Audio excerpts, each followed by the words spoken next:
Hello guys! Tara, kain tayo. Ang ulam ko, piniritong itlog, meatloaf na lusag-lusag. Nagpiga na nga din ako ng kamatis at nilagyan ko ng patis bilang sausawan. Nasa tabi ko na nga din yung inumin. At kukuha na tayo ng kanin.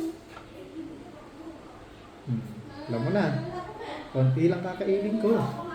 Yan ka na naman. Ha? Yan ka na naman. Konti lang kakainin. We. Kain na! So yun, tanghaling-tanghali po. Ito po ulit yung ulam.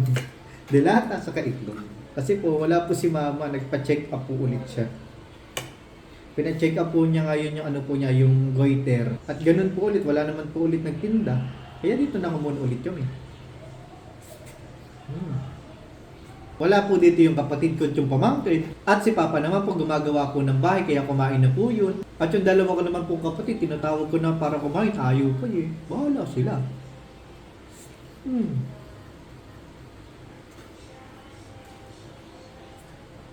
Try mo nga kumain ng di sinusugulat ng daliri.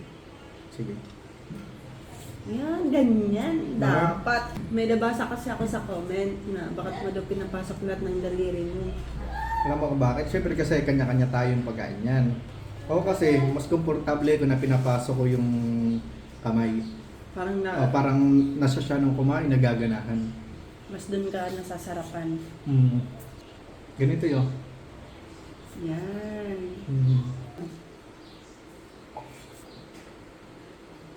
Gamit yung kanin.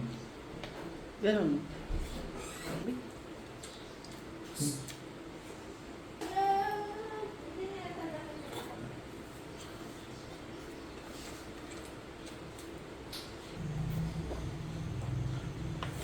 Kumain po kayo ng kamatis, pampakinis ng kutis.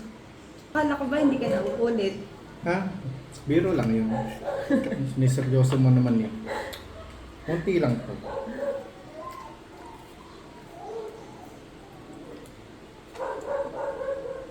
Hindi pa nag-usap si Reyna. Si Beto. Nag-intindihan sila.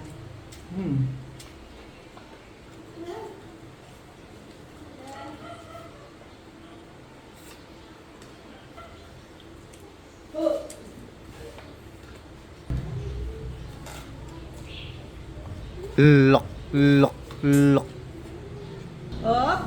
Huli! Last na talaga to. Sayang kasi yung ulam. Isang subo lang. Oh. Nako pa.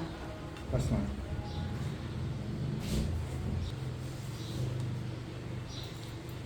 Ubus na! Yun lang. Yari na! Bye-bye! Tapos na.